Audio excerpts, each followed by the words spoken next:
O dia 1º de fevereiro de 2004 era dia de Super Bowl, a final do futebol americano. Carly estava desde o dia anterior na casa de uma amiga, com quem teve uma festa do pijama. Por volta das 18h15, ela saiu para voltar para casa, que ficava a pouco mais de 1 quilômetro de distância, pois havia combinado assistir o Super Bowl com a família. A mãe da amiga decidiu ligar para a mãe de Carly, Susan, para confirmar se estava tudo bem Carly voltar para casa sozinha. Susan respondeu que não queria que a filha andasse pela Bridge Road, pois poderia estar movimentada, e que não havia dado permissão para ela caminhar sozinha. Então, Susan falou com seu marido, Steven, que saiu para buscá-la. As ruas estavam um pouco mais calmas, já que a maioria das famílias estava em casa assistindo ao Super Bowl. Mas à medida que Steven dirigia pelas ruas, ele começou a entrar em pânico. Não conseguia ver Carly em lugar algum. Ela havia desaparecido sem deixar vestígios. Apenas 1 hora depois, o serviço de emergência 911 foi acionado e Carly Bruscia foi reportada como desaparecida. O que teria acontecido com Carly? Como desapareceu no curto trajeto até sua casa? Hoje analisaremos o comovente caso de Carly Bruscia. Um caso que teve repercussão em todo o país. Então vamos a um novo mistério resolvido.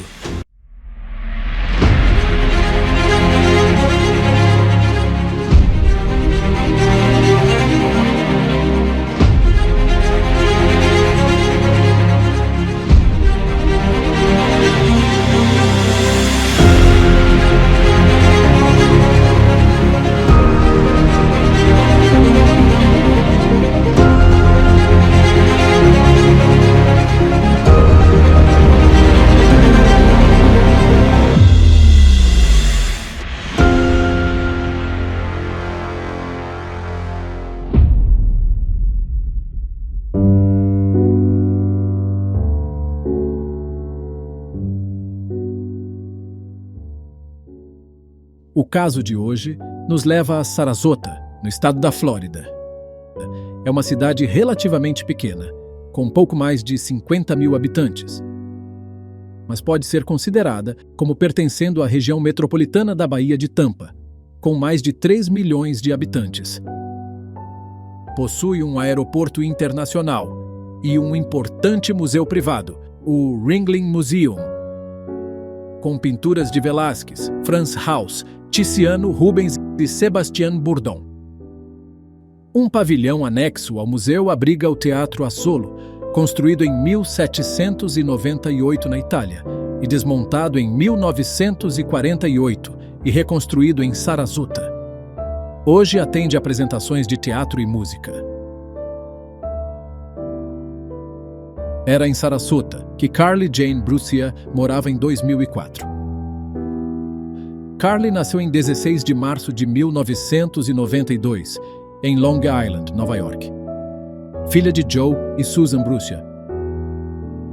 Eles se divorciaram no ano seguinte e Carly se mudou com a mãe para Sarasota. Durante as férias de inverno e de verão, ela costumava visitar a família em Long Island, aproveitando especialmente o período de Natal. Mais tarde, Susan se casou novamente e teve um filho com seu novo marido, Steven. Carly era descrita como enérgica, adorável e encantadora, sendo considerada uma luz brilhante por seu diretor. Ela amava seu gato Charlie, era fã de Jennifer Lopez, gostava de ir ao shopping e de sair com os amigos. Na McIntosh Middle School, onde estava na 6ª série, sempre cumprimentava a todos com um abraço caloroso e um sorriso. Ela cantava no coral e gostava de praticar esportes. Em resumo, era alguém que amava a vida. O dia 1º de fevereiro de 2004 foi um dia agitado. O Super Bowl, a final do futebol americano, teve o jogo mais assistido de sua história, com quase 90 milhões de pessoas sintonizadas. O show do intervalo contou com Justin Timberlake e Janet Jackson. E os eventos daquele dia se tornariam um dos momentos mais comentados da cultura pop dos anos 2000. Para muitos fãs de futebol americano, as comemorações estavam apenas começando. Mas em Sarasota, na Flórida, a história era bem diferente. Uma busca intensa estava em andamento para encontrar uma menina de 11 anos que havia desaparecido sem deixar rastros. A verdade estava prestes a vir à tona. Uma verdade tão perturbadora que deixaria uma família, uma comunidade, uma força policial e um país devastados. 911. Qual é a emergência? Minha filha está desaparecida. Ela sumiu. Não conseguimos encontrá-la em lugar algum. Já ligamos para todos os amigos dela. Qual é a idade dela? Ela tem 11 anos. E quando foi a última vez que ela foi vista? Foi às 6 da tarde. Mais ou menos às 6, a polícia foi acionada e logo chegou à casa de Carly. Eles falaram com todos os amigos dela para ver se alguém tinha visto ou ouvido algo. E bateram na porta dos vizinhos, na esperança de que alguém tivesse informações. Conversaram também com a amiga com quem Carly havia passado a noite e com a mãe dessa amiga. Disseram que Carly estava um pouco chateada, pois sua mãe e o padrasto haviam discutido, e ela queria ir para casa cedo para passar um tempo com Susan, sua mãe. À medida que a notícia se espalhava, as buscas aumentavam, e a polícia continuou até às 3 horas da manhã. Mas não havia sinal de Carly. Já haviam se passado 12 horas desde que ela fora vista pela última vez. Quando seus colegas chegaram à escola, todos esperavam vê-la lá, mas não apareceu. Após Carly não comparecer à escola, a polícia decidiu usar cães farejadores para tentar rastrear seu cheiro. Usaram uma das fronhas dela como referência. Ruby, o cão farejador, seguiu o rastro até a parte de trás do lava-jato, na Bridge Road, onde o rastro desapareceu. A polícia rapidamente isolou a área e conversou com o dono do lava-jato, Mike Evanoff, que informou que havia câmeras de vigilância acionadas por movimento. A filmagem de uma das câmeras mostrava a movimentada estrada principal, mas o estacionamento vazio. Outra câmera, de um ângulo diferente, também não mostrava nada. Eles então verificaram a câmera nos fundos do lava-jato, que era acionada por movimento. Ao pressionarem o play, assistiram a uma gravação feita às 18 horas e 21 minutos, na noite do desaparecimento de Carly. Ela mostrava uma jovem com uma camiseta vermelha, jeans azul e uma mochila rosa. Exatamente o que Carly estava vestindo no dia em que foi vista pela última vez. De repente, outra pessoa apareceu, um homem. O homem no vídeo tinha aproximadamente 1,72 m de altura, cabelos escuros e tatuagens no braço. Ele usava uma camisa de mecânico com um crachá que estava desfocado demais para ser lido. Ele parou na frente dela e os dois conversaram por alguns segundos. Em seguida, ele segurou seu braço e a conduziu para longe. Mesmo com poucos segundos de duração, o vídeo pintava uma cena aterrorizante. E ficou claro para todos os oficiais que Carly estava em grave perigo. O padrasto de Carly, Steven, foi chamado para ir à delegacia e conversar com a polícia. Steven disse que sabia que algo estava errado, porque Carly nunca agia dessa forma. Ela sempre ligava para avisar aos pais onde estava e o que estava fazendo.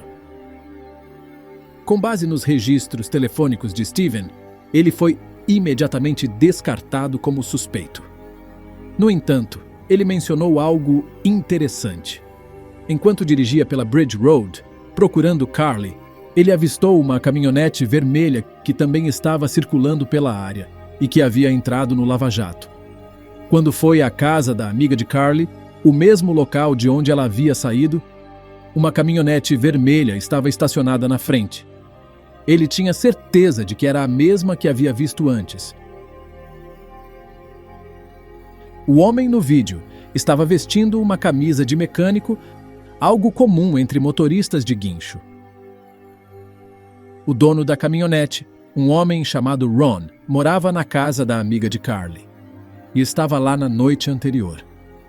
Ele foi imediatamente levado para interrogatório. Os detetives lhe perguntaram o que tinha feito o domingo, no dia em que Carly desapareceu. Não sei. Nada aconteceu no sábado, sabe? Elas ficaram acordadas a noite toda. Eu estava dormindo no outro quarto. Acordei de manhã, como sempre, levantei-me e me preparei para o trabalho. Os detetives lhe mostraram uma fotografia de Carly junto ao homem no lava-rápido. Ah, definitivamente não sou eu. Parece comigo, mas com certeza não sou eu. Honestamente, não tem como. Os oficiais com quem você conversou naquela noite acham que é você.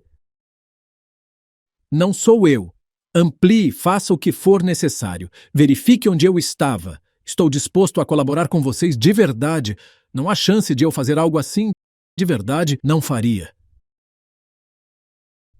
Então, os detetives conversaram com o chefe dele, que confirmou que Ron estava no trabalho. E os cartões de ponto também comprovavam isso. Uma busca foi realizada em sua caminhonete, mas nada foi encontrado. Ron foi descartado como suspeito. Mas isso significava que a polícia ainda não sabia quem era o homem nas imagens ou para onde ele havia levado Carly. Mostraram as imagens para Susan, a mãe de Carly, mas também ela não tinha ideia de quem era esse homem. Para a comunidade, isso era alarmante. Havia pessoas a menos de 100 metros do local do sequestro e aconteceu em plena luz do dia. Uma recompensa de $25 mil foi oferecida por qualquer informação que levasse à captura do sequestrador. A polícia decidiu revisar as imagens para ver se encontrava mais pistas sobre a identidade do homem. Quando rebobinaram as filmagens, viram um Buick Century amarelo claro, modelo 1992, chegando ao estacionamento apenas 3 minutos antes de Carly ser sequestrada. O Buick freou logo em frente ao lava-jato para entrar no local. Isso finalmente deu à polícia uma nova pista. As buscas continuaram e muitas pessoas saíram para procurá-la. Cartazes de pessoa desaparecida foram colados e distribuídos.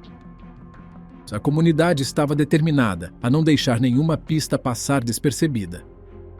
O prefeito chamou Carly de a criança de Sarasota, afirmando que a cidade não iria descansar até que ela fosse encontrada.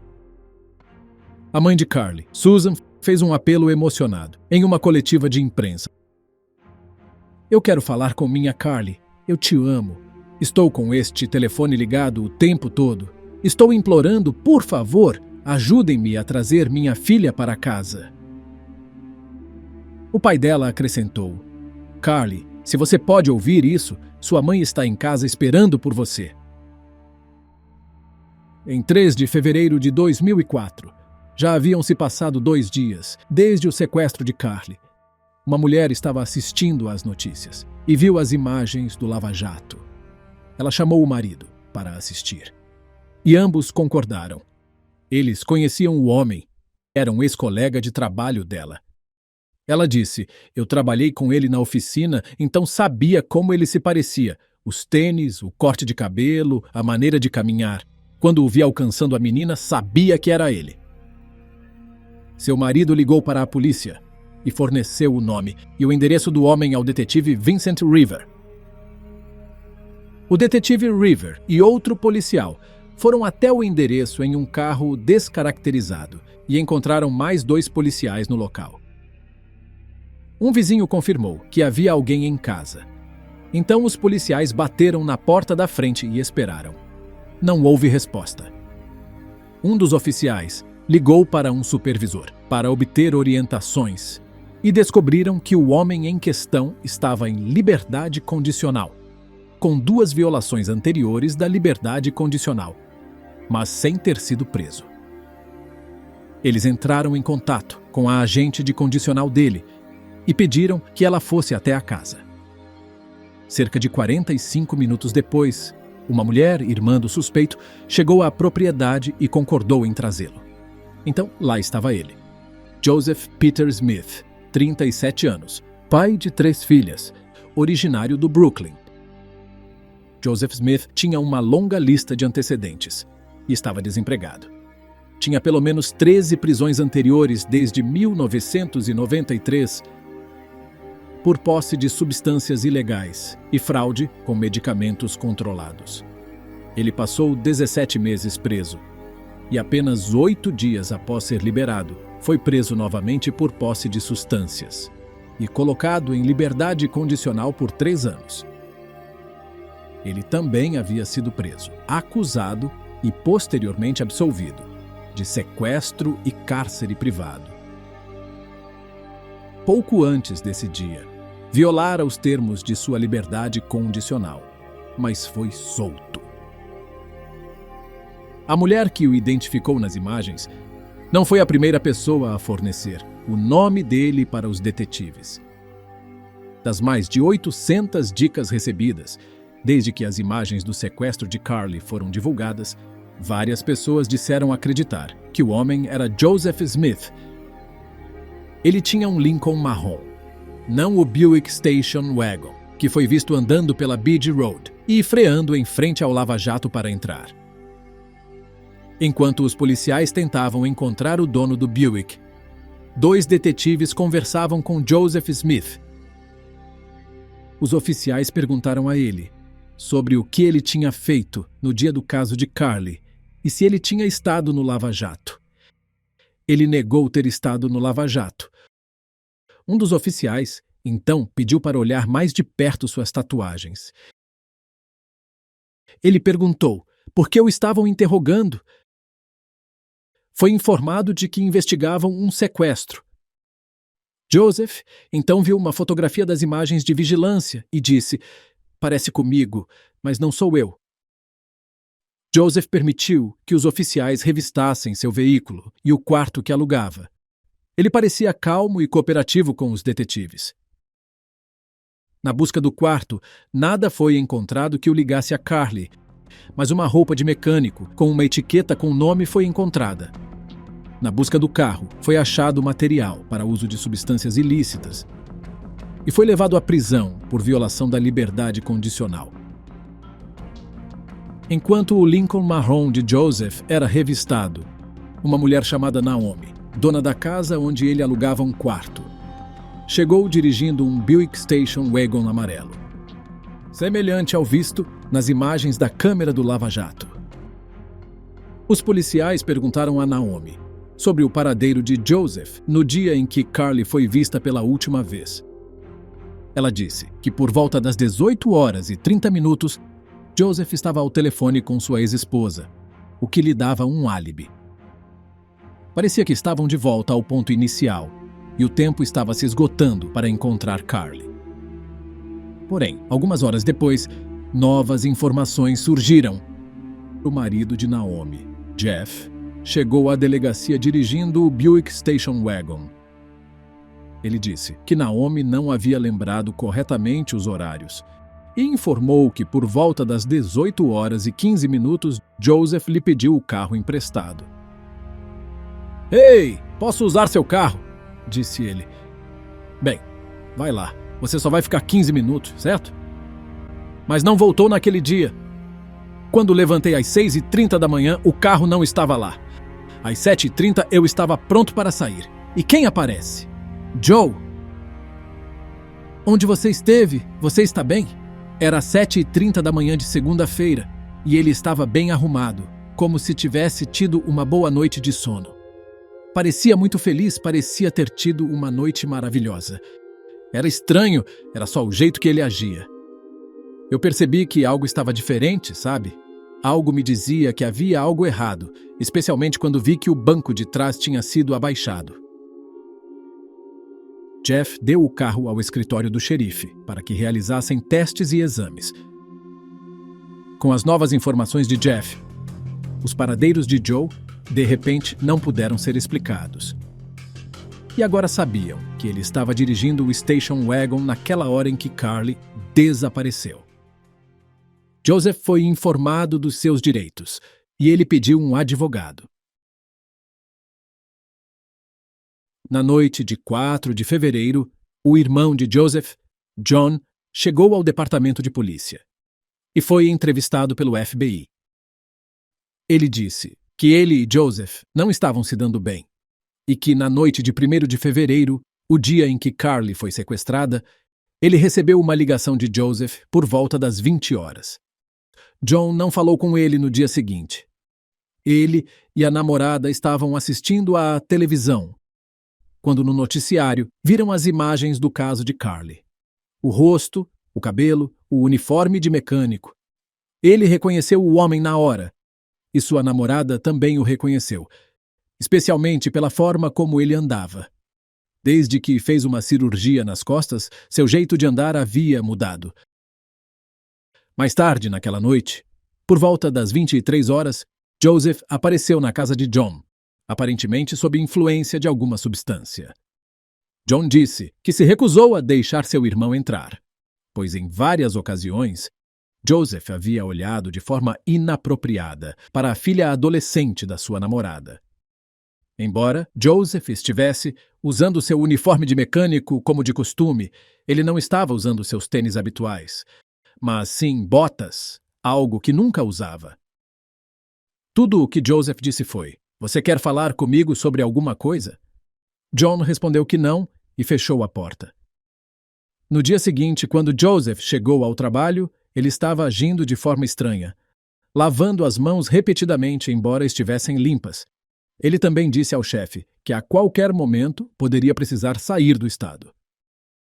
John contou aos policiais, fazendo referência ao vídeo: "Eu não tenho nenhuma evidência concreta. É só que parece ele, anda como ele. Quanto mais eu olho aquele vídeo, mais acho que é ele. Se não for ele, é uma grande semelhança." Os detetives precisavam que Joseph confessasse para ter alguma chance de encontrar Carly. Mas o irmão dele, John, disse que se ele fosse o responsável, jamais admitiria. "Ele morrerá com esse segredo. Se for ele, vocês não conseguirão arrancar isso dele." Os detetives pediriam ajuda à NASA para aprimorar a imagem gravada no Lava Jato e verificar se conseguiam identificar o nome no crachá. Conseguiram, e estava escrito: Joe. O relatório de prisão também afirmava que Joseph havia pedido emprestado o Buick de maneira premeditada para ocultar suas ações e se aproximar de Carly. As evidências estavam se acumulando, mas logo o caso tomaria outro rumo. Em 5 de fevereiro de 2004, Joseph, que estava preso, falou por telefone com seu irmão e sua mãe. Depois de 1h30, John disse que Joseph quase confessou, mas não falou mais nada. Nem John, nem a mãe foram interrogados pelos policiais, e nenhum tipo de vigilância foi colocado sobre eles. Mais tarde, John ligou para o FBI. "Imagino que vocês tenham ouvido a conversa. O que querem que eu faça?" Os detetives do FBI ficaram confusos sobre o que ele estava falando. John achava que o telefone havia sido grampeado, mas não estava. Foi então que tudo fez sentido. Joseph, obviamente, quando falara com o irmão, contou algo sobre Carly. E John, acreditando que o telefone estava grampeado, agora ligava para saber como poderia ajudar. 3 agentes, incluindo 2 do FBI, foram diretamente à casa de John, onde a verdade viria à tona. Então, John deu a eles instruções de onde o corpo de Carly estaria. Proctor Road, 6221. À 1 da manhã, em uma área de densa vegetação, em um campo atrás da Central Church of Christ, o corpo de Carly foi encontrado. Ela estava nua da cintura para baixo, exceto por uma meia no pé direito. Havia uma profunda marca de estrangulamento em seu pescoço. Novamente, os agentes do FBI levaram John ao departamento de polícia. Ele admitiu que quando saiu da sala de interrogatório e disse que Joseph não tinha dito nada, estava mentindo. Joseph, na verdade, havia dito: "Sinto muito por ter feito isso." A mãe deles então saiu da sala e Joseph continuou a falar. Ele contou que no dia da desaparição de Carly, tinha consumido substâncias fortes e que tudo o que aconteceu depois estava embaçado em sua memória. John disse que parecia que Joseph tinha medo de admitir que ela perdera a vida. Mas acabou admitindo. E ante a insistência de John em saber onde estava o corpo, também lhe informou isso. Escondera o corpo atrás de uma igreja.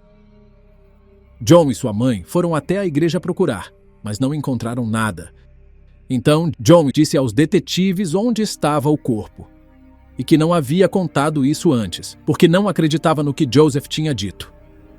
John disse que foi até a igreja, porque estava curioso para ver se algo do que Joseph dissera era verdadeiro. Ele explicou que se encontrasse Carly viva, seu plano era libertá-la, dar-lhe dinheiro, tirar uma foto para vender à mídia e então usar esse dinheiro para contratar um bom advogado para Joseph. Joseph também falou que havia abusado de Carly dentro do carro. Uma chuva forte estava se aproximando. Então, decidiram deixar o corpo no local durante a noite e só retirá-lo pela manhã. Para evitar que o corpo fosse fotografado desde cima, o departamento de polícia entrou em contato com a Casa Branca, que autorizou uma zona de exclusão aérea especial para a área. Seu corpo foi posteriormente examinado pelo médico legista de Sarasota, que determinou que ela havia sido arrastada para o campo e estrangulada por trás. Também tinha marcas de ligadura nos pulsos, que indicavam que havia sido amarrada. O DNA de Joseph foi encontrado na camisa de Carly. As evidências não pararam por aí. 2 fios de cabelo dela foram encontrados no Buick, assim como 7 fibras, que seriam da camiseta vermelha de Carly. Numa tentativa de encobrir seus rastros, Joseph havia descartado suas roupas e a mochila cor-de-rosa em diferentes lixeiras. Foi o delegado Bill Borwell quem recebeu a tarefa que todo policial teme. Precisava dar a notícia à mãe de Carly. Ele foi até a casa dela e revelou a trágica verdade. A pobre mãe ficou desesperada. O delegado Bill Borwell então teve que informar o público. O corpo de uma linda menina de 11 anos, Carly Brucia, foi encontrado. Joseph Smith está preso, acusado pelo sequestro e tirar a vida de Carly.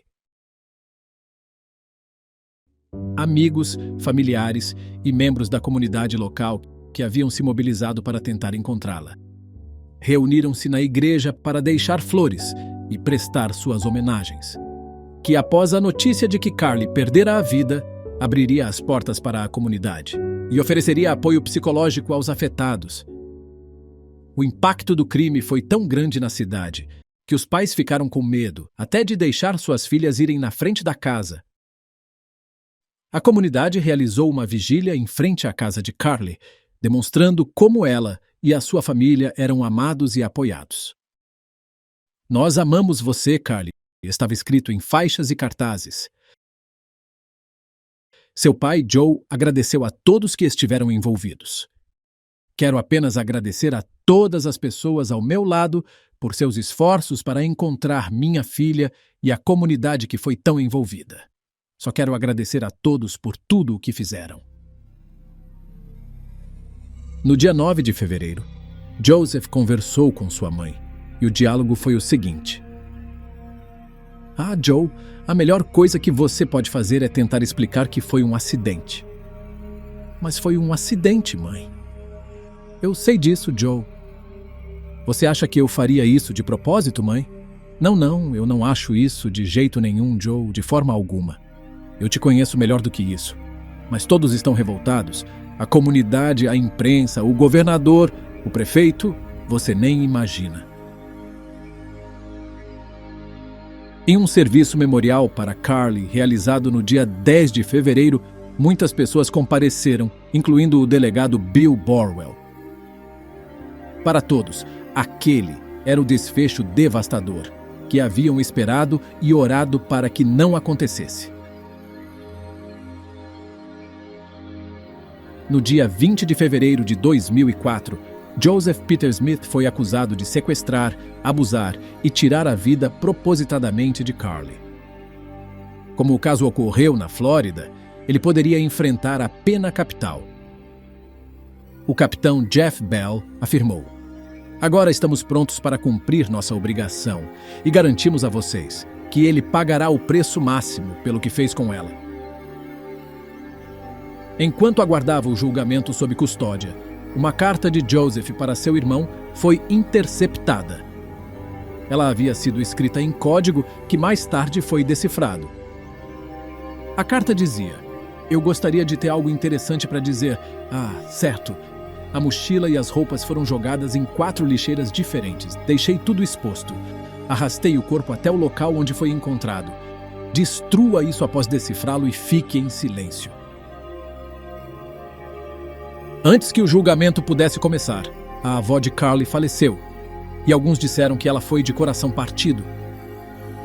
O avô de Carly deixou os Estados Unidos e se mudou para a Europa, onde também viria a falecer. O tio de Carly bateu sua caminhonete em uma árvore e faleceu em decorrência dos ferimentos, sendo relatado que ele teria feito isso com a intenção de tirar a própria vida. Um mês antes do início do julgamento, o advogado de Joseph tentou excluir o vídeo do Lava Jato e a confissão que ele fez ao irmão na prisão. O advogado argumentou que a acusação não podia provar a autenticidade e precisão das imagens digitais e dos carimbos de data e hora do vídeo. Então, elas não deveriam ser usadas. Além disso, ele afirmou que, quando o FBI fez com que seu irmão falasse com ele, Joseph já havia exercido seu direito de permanecer em silêncio e pedido um advogado, o que levou a uma interrogação ilegal. Um agente do FBI disse que foi John quem quis conversar com o irmão, para ver se ele responderia a alguma pergunta. E isso só aconteceu depois que as autoridades receberam a autorização dos advogados de Joseph para a visita. Chegou o momento do julgamento de Joseph Smith. As provas eram contundentes. As imagens do Lava Jato, as evidências do Buick, o fato de ele estar dirigindo o carro na época, o DNA encontrado nas roupas dela e a capacidade dele de indicar o local onde o corpo foi encontrado. Foi um julgamento difícil e impactante para aqueles que mantinham a esperança, que procuraram por ela e que apoiaram seus entes queridos. Foi extremamente doloroso ouvir os detalhes do que aconteceu com ela. Depois que todas as provas foram apresentadas ao júri, eles logo voltaram com um veredicto. Em 1º de dezembro, o júri votou por 10-2 que Joseph Smith deveria ser executado por injeção letal. Joseph pediu ao juiz que o poupasse em consideração a sua família. No entanto, em 15 de março do ano seguinte, o juiz sentenciou oficialmente Joseph Smith à pena capital por seus crimes. Disse o juiz: "Carly suportou um trauma indescritível que começou no momento de seu sequestro. A imagem do réu segurando seu braço e levando-a embora, sem dúvida, ficará gravada para sempre em nossas mentes." Com apenas 11 anos de idade, não há dúvida de que ela estava ciente de sua situação desesperadora e de que tinha pouca ou nenhuma esperança de sobrevivência. Sua morte foi consciente, cruelmente calculada e premeditada. Joseph Smith, com base em suas ações, você perdeu o direito de viver livremente entre nós. Que Deus tenha misericórdia de sua alma.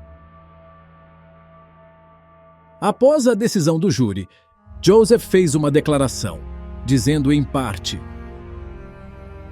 "Quero que saibam que assumo total responsabilidade pelos crimes. Eu não sei como tudo isso aconteceu. Estava muito irritado comigo mesmo e muito drogado. Eu sabia que usar drogas era errado, mas não conseguia parar. Não estou tentando justificar o que aconteceu, mas realmente não me lembro de muita coisa daquele dia." Após a sentença de pena capital, o padrasto de Carly, Steven, disse: "Achei que me sentiria muito diferente, mas ainda dói, não muda nada. Sinto apenas que Carly foi ouvida.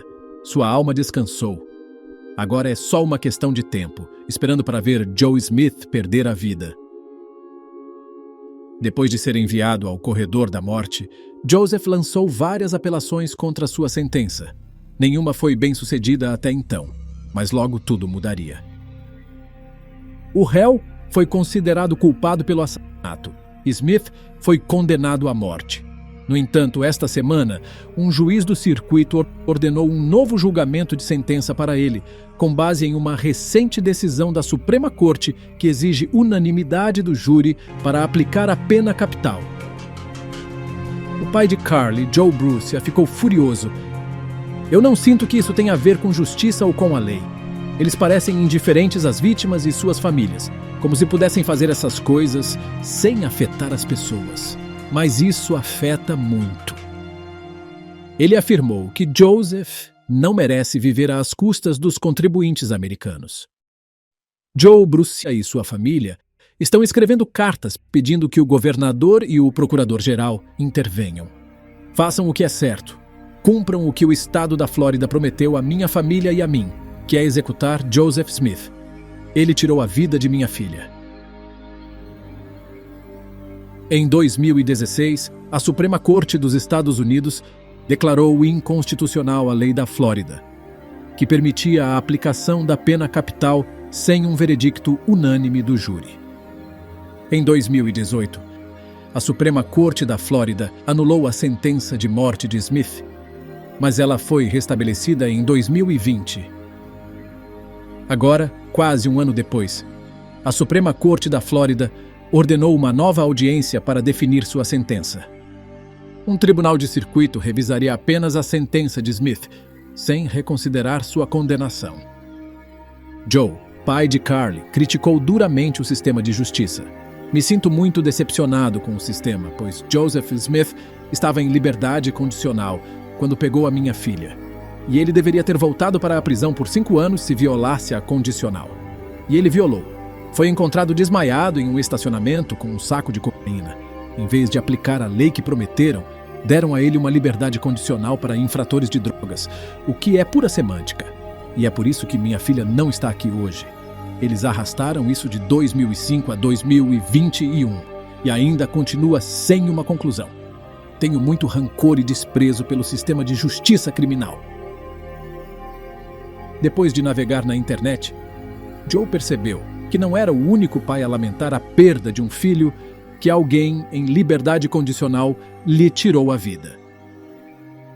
Ele entrou em contato com a deputada Katherine Harris, pedindo que fizesse algo para que a vida de Carly não fosse em vão e para que outros pais não passassem por algo semelhante.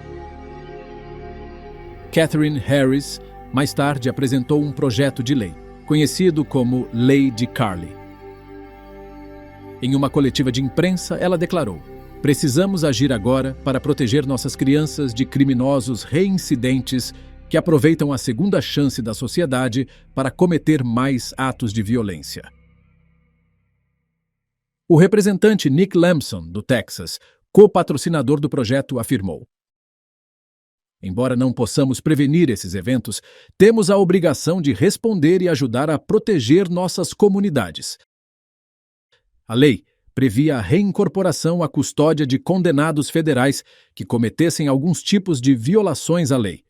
Porém, acabou não sendo implementada pelo alto custo de manter todas essas pessoas em prisão.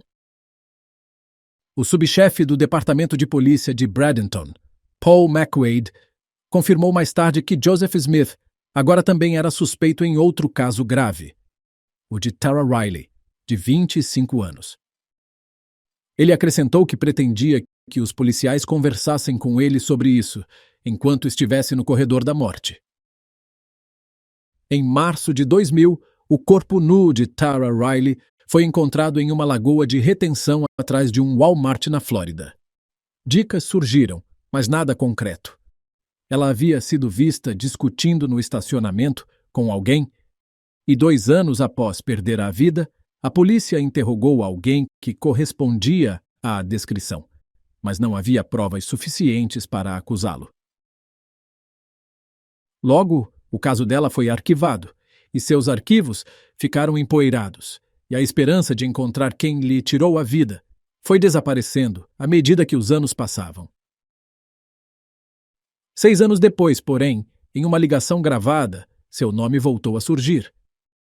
Enquanto Joseph estava preso, numa ligação com seu irmão e sua mãe, onde eles lhe faziam várias perguntas. Uma delas foi: eles perguntaram sobre Tara. O irmão de Joseph, John, conhecia Tara Riley. Os dois trabalharam juntos, e ele disse que pouco antes dela perder a vida, ela havia rejeitado Joseph e que essa humilhação, ele acreditava, foi a motivação para que ele tirasse sua vida. John disse: "Estou feliz que essa história colocou as autoridades para se mexer e fazer algo. Já era hora. Ela era uma menina doce, tinha uma longa vida pela frente e partiu cedo demais. Espero que resolvam esse caso antes que meu irmão morra." Ele acrescentou que acreditava que seu irmão era culpado desse caso. 17 anos após o caso de Carly, houve um anúncio de última hora. Joseph Smith, de 55 anos, havia falecido na instituição correcional Union em 26 de julho de 2021. A causa da morte não foi imediatamente anunciada, mas posteriormente foi relatado que ele havia falecido em decorrência de um câncer de fígado, embora outras fontes mencionassem hepatite C. O escritório do procurador do estado da Flórida disse em uma declaração: "Embora nada possa trazer Carly de volta, estamos gratos por sua família, amigos e toda a comunidade de Sarasota finalmente terem um encerramento e não precisarem suportar mais processos judiciais para levá-lo à justiça." O pai de Carly disse que se sentiu maravilhoso ao saber que Joseph havia morrido. Já estava mais do que na hora. O sistema de justiça criminal inepto e corrupto não conseguiu fazer o que precisava. Então, a ordem natural das coisas finalmente cuidou disso. Joseph Smith nunca foi acusado em relação ao assassinato de Tara Riley e o caso dela permanece sem solução. A verdade sobre seu possível envolvimento em outros crimes, incluindo o dela, agora provavelmente nunca será conhecida. John disse que gostaria que seu irmão tivesse confessado. Ele nunca confessou de verdade. Não acho que sobre Carly, e definitivamente não confessou sobre Tara. Ele morreu como um covarde e é só isso. Em Sarasota, a cidade de Carly, há um memorial em nome dela. E no memorial há um jardim. Voluntários locais e empresas ajudam a manter o jardim. O impacto do assassinato de Carly Bruza foi extenso e duradouro. Para sua mãe devastada, sua vida nunca mais foi a mesma. Em abril de 2017, Susan, a mãe de Carly, perdeu a vida, possivelmente por sobredose. Susan era uma mãe muito dedicada, acredito eu, e amava muito sua filha, disse o pastor Rod Myers, da Igreja Central de Cristo, lembrando de Susan. O pastor Myers lembra de um momento com ela. Susan, eu e o xerife Borwell, na época, todos saímos e fizemos uma oração perto de onde Carly foi encontrada. Foi um momento muito significativo para mim. Carly Bruza tinha apenas 11 anos e tinha tanto para fazer e tanto para ver. Uma vida de promessas infinitas, claramente à frente dela. Ela era alguém que fazia as pessoas se sentirem amadas, sempre cumprimentando os amigos com um grande abraço e um sorriso amigável. E é através dessas lembranças felizes que seu espírito continua vivo e permanece com aqueles que a conheceram e amaram. Como seu pai Joe disse, minha família e eu falamos sobre ela e temos fotos dela por toda a casa. Ela está em nossos corações e mentes o tempo todo. Assim, culminamos o comovente caso de Carly Bruza. Compartilhe seus pensamentos sobre esse caso trágico na seção de comentários. Não se esqueça de curtir, compartilhar e se inscrever para mais histórias surpreendentes como esta. E nos vemos no próximo Mistério Resolvido.